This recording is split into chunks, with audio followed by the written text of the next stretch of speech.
Bueno, volvimos del recreo. Hola, Analía, ¿cómo estás? Hola, ¿qué tal? ¿Todo ¿Volviste? bien? Volví. ¿No acá saliste? estoy. ¿No escapaste? No escapé. Después de tu experiencia de la última vez.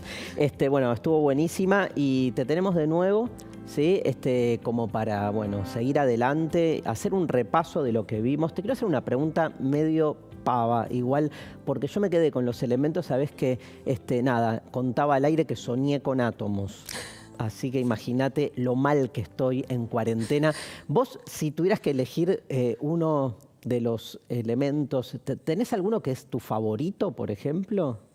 Nunca me hicieron esa pregunta. ¿Nunca te hicieron esa pregunta en clase? Nunca me hicieron esa pregunta. Te puedo creer. El bromo, Ajá. porque es el más divertido de la tabla. Claro, malísimo, malísimo.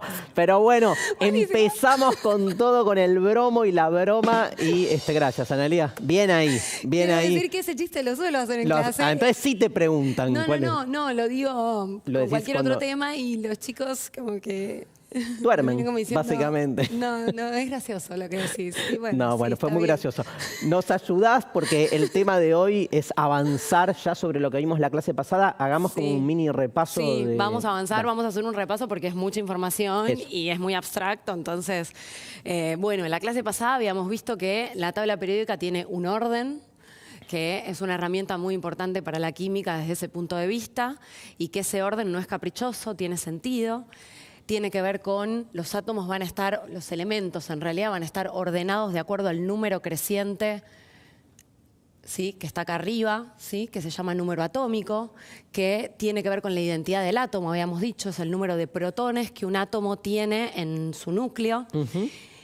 Y después, a su vez, va a estar ordenada u organizada en columnas o familias. Esas columnas o familias lo que va a agrupar son elementos que tienen las mismas características físico-químicas. Sí.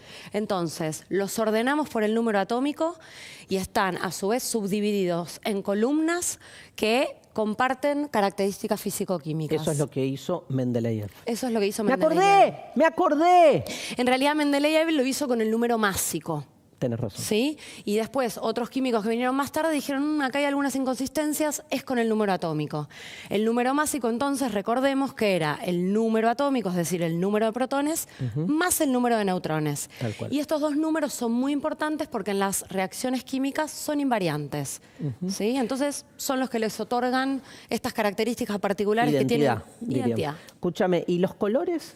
Bueno, Habías los dicho, colores, ¿no? sí, habíamos hablado de que puede haber distintos diseños de tablas periódicas y que esos colores en realidad se usan como para que visualmente identifiquemos más rápido. ¿Es solo algo visual o digo, es esa columna en rojo, por ejemplo? ¿Tiene alguna...? En realidad, No. sí, si vamos a lo fino, sí, pero podríamos dividir a la tabla como una gran cantidad de elementos que los vamos a llamar metales. Sí, ¿Sí? sí. En realidad estos van a ser metales alcalinos, estos alcalinos térreos, estos metales de transición, ¿sí? Claro. Pero todos metales. Claro. Y de este lado de la tabla vamos a tener ubicados a los no metales. Ah, Y en el medio a los que llamamos metaloides. Tienen un poquito de propiedades de los metales, un poquito de propiedades claro, hay de los no una metales. unidad entre todos. Lo que no tiene importancia es qué color. No con importa qué, el color, claro. porque cada tabla puede en ese sentido usar el color que Diseñarse quiera. distinta. Pero Bueno, sí es importante saber. Buenísimo. ¿Y en la clase de hoy qué vamos a ver?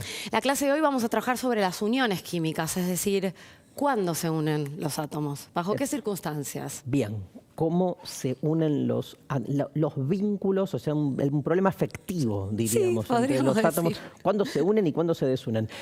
Vamos a iniciar, si te parece, la clase con la pregunta de un alumno que nos va a hacer una pregunta y nos va a ayudar a meternos de frente con el tema. Hola, soy Matías Valdiceroto y tengo una pregunta. Si pudiera tomar algunos átomos de la tabla periódica y mezclarlos en un tubo de ensayo, ¿podría de esa manera formar una molécula? Me encantó la pregunta, ¿no? O sea, si pudiéramos tomar algunos átomos de la tabla periódica y mezclarlos en un tubo de ensayo, ¿se podría de esa manera formar una molécula, sí o no? Esta sí es una pregunta que me suelen hacer. Esta sí. Esta sí. En realidad la respuesta nos va a tener que esperar un poquito porque la vamos a ir desarrollando a lo largo de la clase. Bien. Porque en este momento, si tengo que responderle, le tengo que decir que tal vez sí o tal vez no. Bien. hay algunas reglas. Los átomos no se van a comportar de cualquier forma. Claro. Entonces, bajo esas reglas vamos a aprender, digamos, cuándo se van a vincular y formar, digamos, compuestos y cuándo no. La clase pasada también habíamos visto que los átomos estaban formados por partículas subatómicas. Sí. Habíamos dicho protones, Sí. con carga eléctrica positiva, neutrones eléctricamente neutros, por eso le poníamos el cerito, y electrones con carga eléctrica negativa. Sí. Y que si pensábamos a los elementos que conforman estos átomos que están en la a los átomos que conforman los elementos que están en la tabla periódica, los íbamos a pensar como neutros. Sí. Es decir, que iban a tener la misma cantidad de protones que de electrones. Sí. Si tienen la misma cantidad de cargas positivas y de negativas, eléctricamente estamos hablando de un átomo neutro. Tal cual. ¿No? Bien. Bien, a partir de esto es que vamos a introducir un nuevo concepto que es el de ion. ¿Qué pasa cuando un átomo deja de ser neutro? Claro. ¿Puede pasar? Sí, puede pasar. Habíamos visto la clase pasada que este número, que era el número atómico, es el que le da la identidad al átomo. Sí. Por ende, este número no puede cambiar. No. Entonces, la única posibilidad que yo tengo de que estas cargas eléctricas cambien tiene que ver con transferencia de electrones. Los átomos van a vincularse con otros átomos a partir de la transferencia de electrones. Cuando un átomo pierde electrones, se va a transformar en un ion. Cuando gana electrones, también. Mira. Entonces, si el ion, ¿sí?, es un átomo que pierde electrones, lo vamos a llamar anión. Y si el átomo o el ion gana electrones, lo vamos a llamar catión. Me encantan Sí. las dos palabras. Este gana y este pierde. Lo importante acá a tener en cuenta, y es algo donde siempre hay lío, es que lo único que se transfiere en las reacciones químicas son los electrones y nunca los protones. ¿Y por qué algunos átomos pierden electrones y otros ganan electrones? Para eso vamos a tener que meternos en un nuevo concepto que es el de la electronegatividad. Electronegatividad me suena un concepto complejo, entonces para ayudarnos veamos este video que nos va a introducir al tema.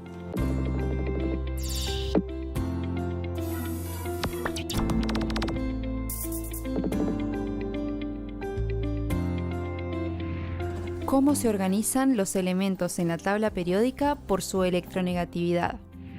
A cada elemento de la tabla periódica se le asignó un número positivo llamado electronegatividad, que representa la capacidad de un átomo para atraer electrones hacia sí mismo. En 1932, el químico Linus Pauling desarrolló una escala de electronegatividades en donde asignó el número 4 al elemento flúor, F, que es el elemento con mayor capacidad para atraer electrones. Los elementos más electronegativos se encuentran en el extremo superior derecho de la tabla periódica. En cambio, el cesio, CS, y el francio, Fr, están en el otro extremo porque tienen los valores más bajos de electronegatividad. De modo que los elementos más cercanos al flúor en la tabla van a atraer electrones hacia sí y los elementos que rodean al francio van a tender a perder electrones. Pero, ¿cómo se unen los átomos? Se denomina unión química a la atracción que mantiene unidos a dos o más átomos que pueden ser distintos o iguales. ¿Cuántos conceptos, Analía? Así que necesitamos de tu ayuda. Un montón, A sí. ver. Bueno, electronegatividad. Habíamos dicho que esto tenía que ver con la electronegatividad. La electronegatividad es la tendencia que tiene un átomo a atraer electrones hacia sí de otros átomos. Es como una especie de fuerza, podríamos decir. Entonces, va a haber algunos átomos que van a tener mucha electronegatividad, que van a ser muy electronegativos, y van a haber otros átomos que van a ser muy poco electronegativos. Como vimos recién en el video, los átomos más electronegativos o elementos más electronegativos de la tabla periódica los vamos a encontrar por acá, porque el más electronegativo es el flúor. Entonces, los que estén cerquita del flúor, exceptuando esta última columna que ahora vamos a ver por qué la dejamos afuera, van a ser muy electronegativos. Y en la punta contraria, allá donde está el francio y el cesio, alrededor de ellos vamos a encontrar a los menos electronegativos. ¿Qué quiere decir esto? Que estos son los que van a tender a quedarse con los electrones de los que están allá. Los monopólicos. Y los de allá son los que van a decir, bueno, está bien, toma, llévatelo. Los entreguistas. Sí. Sí, ahí depende. Las Depende, connotaciones de las palabras. Por supuesto, Bien. sí, por supuesto. Ahora, ¿esto por qué se da así? Estos átomos, ¿qué les pasa? Claro. Bueno, lo que se descubrió es que los átomos van a tratar de parecerse siempre a los elementos que están en esta última columna que denominamos gases nobles. Epa. Gases nobles o gases inertes. Son sinónimos. Pero se usa, ¿sí? nobles. Se usa, Igual, se usa. ¿qué connotación? Y viene, ¿no? viene de la viene ahí. nobleza. Y viene, obvio. Viene de que no hacían inertes, sin claro. reacción. Mirá. No hacían nada. De ahí viene. Entonces, estos gases son muy poco reactivos. Son los únicos elementos de la tabla periódica que existen monoatómicos, es decir, que no van a tender a combinarse con otros átomos para ser estables. Que ese es el fundamento de las uniones químicas, ser estables. Mirá. Formar compuestos que les dé estabilidad para existir. Como el matrimonio, ¿no? O sea, claramente estamos hablando, siempre terminamos hablando de lo mismo. Siempre, bueno. Entonces, estos elementos de acá, los químicos dijeron, ¿pero qué tienen estos elementos que los hacen estables y ser inertes, poco reactivos? Lo fueron a mirar con mayor precisión y se dieron cuenta que su configuración electrónica era muy particular. Ajá. Exceptuamos al helio, porque es una excepción, pero todos los demás, desde el neón hacia abajo, lo que tienen de particular es que tienen 8 electrones en su último orbital o en su último nivel de energía. Ajá. Cuando empezaron a mirar el resto de los compuestos químicos que existen en la naturaleza, vieron que entonces todos los átomos lo que querían era parecerse a ellos. Tener 8 electrones en su último nivel de energía. Los estamos personificando a los átomos de una manera increíble. Sí. Entonces, de esa manera es que se va a decidir o definir de algún modo quiénes ganan y quiénes ceden. ¿Para qué? Para tratar de parecerse a estos que están acá. Bien. Es un ejemplo para que esto se entienda un poco, porque si no es como un montón de información, ¿no? El cloro, si yo lo pienso eléctricamente neutro, como habíamos dicho al principio de la clase, podemos pensar que si tiene 17 protones, tiene 17 electrones, ¿no? Sí. Y si se quiere parecer al gas noble más cercano o al gas inerte más cercano, Va a buscar un electrón. va a necesitar un electrón. Entonces va a tender a unirse, ¿sí? El cloro va a tender a unirse o a buscar elementos que tiendan a perder un electrón, que los vamos a tener ubicados Del otro lado. del otro lado de la tabla periódica.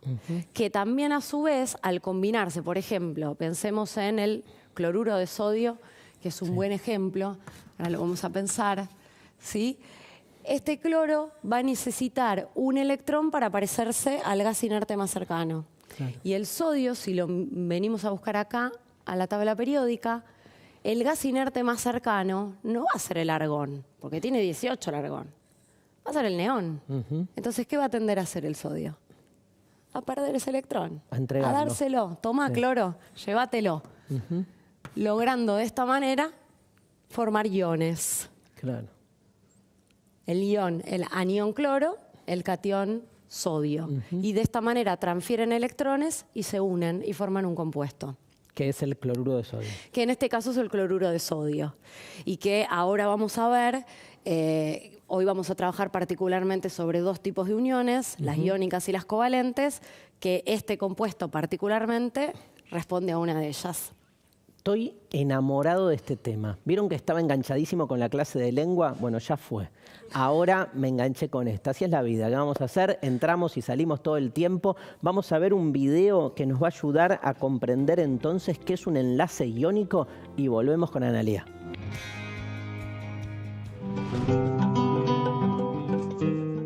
Para formar las moléculas y la materia, los átomos deben unirse entre sí, es decir, que deben formar enlaces. Uno de ellos es el enlace iónico. Ión es un átomo que queda cargado eléctricamente al perder o ganar electrones. Cuando el ión es de carga positiva, es decir, que tiene menos electrones, se denomina catión. Cuando es de carga negativa, más electrones, se llama anión. El enlace iónico se produce cuando dos átomos que tienen una diferencia de electronegatividad igual o mayor a 1,7 intercambian electrones, de modo que uno gana y otro pierde electrones. Por ejemplo, para formar el cloruro de sodio, la sal de mesa, el sodio proporciona al cloro el electrón que le hace falta para tener 8 en su último nivel de energía. Entonces, el cloro se ioniza negativamente y el sodio se ioniza positivamente. Se provoca entonces una fuerza de interacción electromagnética entre los átomos que los mantiene unidos. Las características de los compuestos iónicos son su aspecto cristalino y frágil, sus altos puntos de fusión y ebullición y su conductividad eléctrica. A mí me rebotaba la palabra cloruro de sodio y me daba como miedo, medio vergüencita, porque se me aparecía la sal. Exacto. Pero es eso, ¿no? Es eso, es la sal, es la sal de mesa. Vamos a borrar un poco para que no quede un pizarrón confuso. Pero claro, cuando el cloro y el sodio se unen, lo que forman es el famoso cloruro de sodio. No sé si es famoso, para mí por lo menos es famoso. Sí, el cloruro de sodio, que es la sal de mesa, la sal tradicional. Tal cual. Esa que los profesionales de la salud y las profesionales de la salud nos dicen Tranca. Sí. Porque si consumimos mucho sodio, el sodio nos puede elevar la presión arterial y podría traernos un problema. Entonces, ¿qué podríamos hacer? Y esto es un compuesto iónico. Sí. ¿Por qué es un compuesto iónico? Porque hay iones acá. Claro. ¿Y cuándo se forman los compuestos iónicos? Cuando estas diferencias de electronegatividad que hablábamos antes son muy grandes. Es decir, los elementos que están en esta parte de la tabla periódica se van a ir a combinar con los que están en esta parte de la tabla periódica. De manera general podemos decir que ahí siempre va a haber compuestos iónicos. Siempre olvidándonos de esa última columna que ya dijimos que eran los panchos de la tabla, ¿no? Me encantan los panchos nobles. Los panchos nobles. Los panchos de la tabla, ¿sí? Entonces, cuando ocurre esto, que yo pienso en elementos que están por acá y los que están por allá, digo, esta unión tiene que ser iónica y ahí hay transferencia de electrones. Hay alguien que gana electrones y alguien que pierde electrones. Bien. El cloruro de sodio es un ejemplo cotidiano y para cuidar nuestra salud yo podría reemplazar al sodio por el potasio, ¿sí? Y transformarlo en cloruro de potasio, en otra sal, que también sala, y que tiene que ver con estas sales que vienen de color verde que a la gente las confunde un poco porque Dicen hay... light. Claro, light. ¿Por qué light? Si o sea, porque es verde. ¿Qué tiene de Sí. light la sal? Bueno, estas tienen que ver con cuestiones no de marketing. La sal light lo que tiene es reemplaza una buena parte, no es que no tiene cloruro de sodio. En general, todas las que hay en el mercado, una parte de cloruro de sodio tienen, pero otra parte la reemplazan por cloruro de potasio, que sala. La gente dice, no tiene el mismo gusto. Bueno, claro. hay que acostumbrarse. Tiene potasio. Pero reemplaza una buena parte y nos ayuda a cuidar la salud. Totalmente. Con lo cual, es importante. Obvio, es importante. obvio. Bueno, entonces, las uniones iónicas van a suceder así. Sí. Van a suceder de esta manera. Podemos pensar en otras opciones o en otras combinaciones. Por ejemplo, a ver... el oxígeno, que está también acá, ¿no? Sí. Muy cerquita del flúor. Y no sé, lo quiero combinar con alguno de por allá. El calcio, vengo acá, Dale. ¿sí? El calcio. Bueno, formo el óxido de calcio acá. Sí. ¿Acá qué pasó? El oxígeno, para parecerse al gas noble más cercano, Sí, necesita 2. necesita 2 electrones. O sea que si esto lo descomponemos en los iones, podríamos decir que entonces el oxígeno va a quedar con 2 cargas eléctricas negativas de más, desde el punto de vista de la neutralidad. Claro. ¿No? Y el calcio, que si lo buscamos en la tabla periódica, tiene 20, ¿sí? Tiene 20 electrones en total porque tiene 20 protones. El gas noble más cercano en la tabla periódica no va a ser el kriptón, No. va a ser el argón. Sí. ¿Sí? Entonces, ¿qué va a tender a hacer? Toma oxígeno, Sí. llévatelos. Entrega a 2. mí, claro, me conviene mucho más que vos te lleves 2 electrones a que yo salga a buscar 6 electrones para llegar a 8. Así que así nos llevamos bárbaro. Y la notación acá, el más significa que entrega. 2 que Electrones. electrones. Perdió. Lo que pasa es que confunde. Confunde el Esto más, es- porque 2 es como 2 más, tengo 2 más. Claro, tenemos No. como a las matemáticas y tenemos a la economía metida en la cabeza. Y si Sobre hay un todo. signo menos, perdí Sí. siempre, ¿no? Pero no, en el caso de los átomos es al revés. ¿Y cómo se llama este compuesto?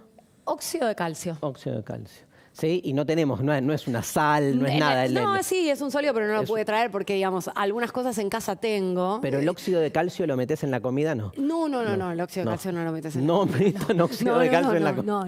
No. Todo lo llevo a la con la construcción cocina, tiene que ver. Con la construcción. Sí, la cal, sí, no. Buenísimo. Entonces, vimos las uniones iónicas, nos quedan las covalentes. Nos quedan las uniones covalentes. Vemos un video sobre las uniones covalentes y volvemos con Analía. En el enlace covalente, dos átomos comparten pares de electrones para completar su nivel de energía más externo. La diferencia de electronegatividades entre los átomos que forman el enlace es menor a 1,7. A diferencia de lo que sucede en el enlace iónico, en el que se transfieren electrones, aquí se comparten. Así, los átomos comparten uno o más pares electrónicos con un nuevo tipo de orbital, el orbital molecular. Por ejemplo, el átomo de hidrógeno cuenta con un electrón en el único nivel que tiene. Para ser estable, requiere de 2 electrones en su nivel, así que se une con otro átomo de hidrógeno para completar la cantidad requerida y así volverse estable. El ejemplo de la molécula de hidrógeno representa un enlace covalente simple. El enlace doble se produce cuando 2 átomos comparten 2 electrones cada uno, y el triple cuando comparten 3 cada uno. De modo que intervienen en los enlaces 4 y 6 electrones, respectivamente.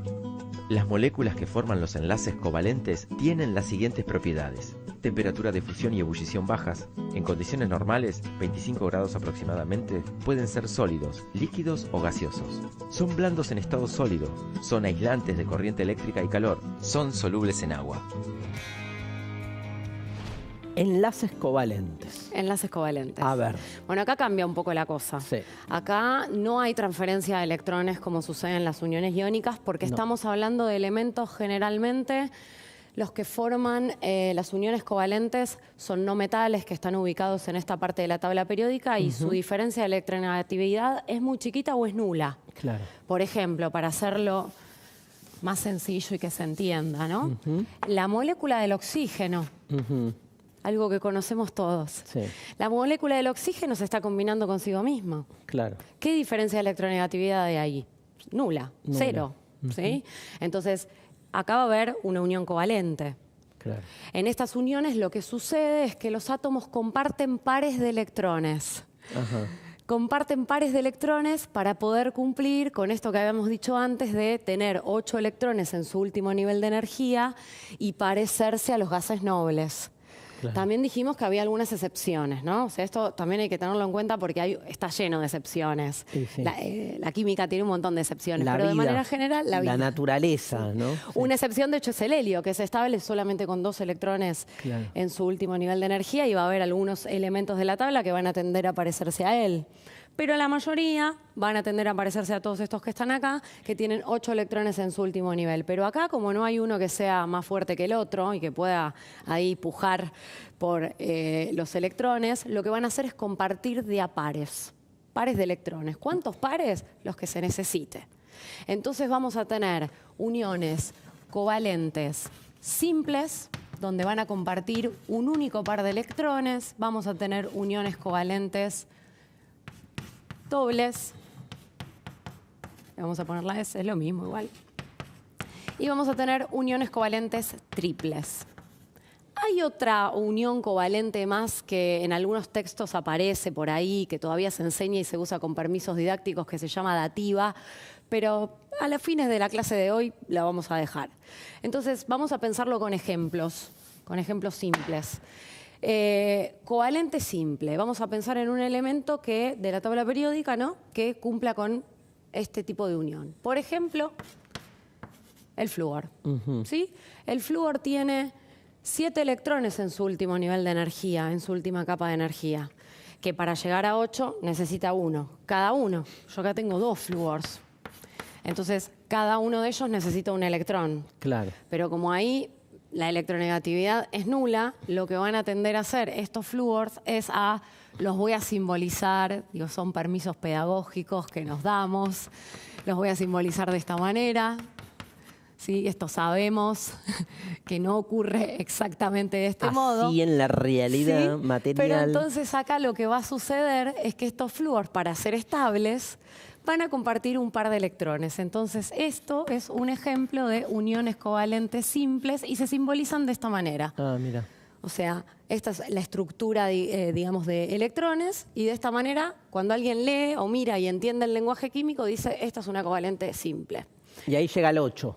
Y ahí llega el 8, porque están compartiendo. Tenía 7. Sí, Este ahora lo cuenta como propio. claro.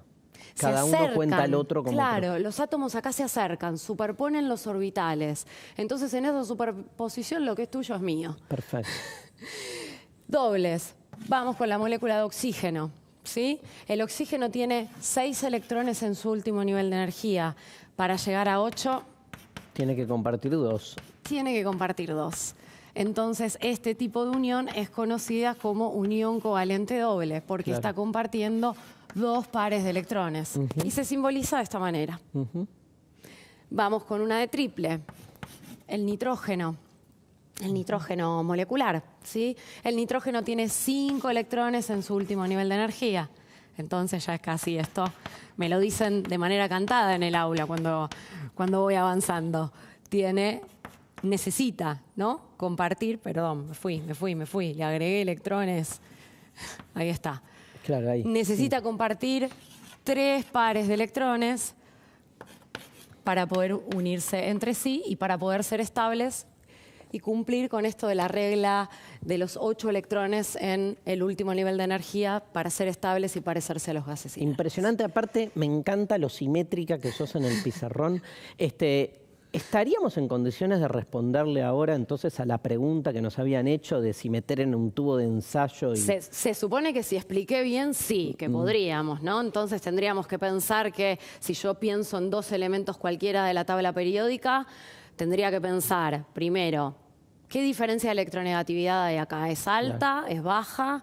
Ver, ¿cuántos electrones tiene este átomo en su último nivel de energía?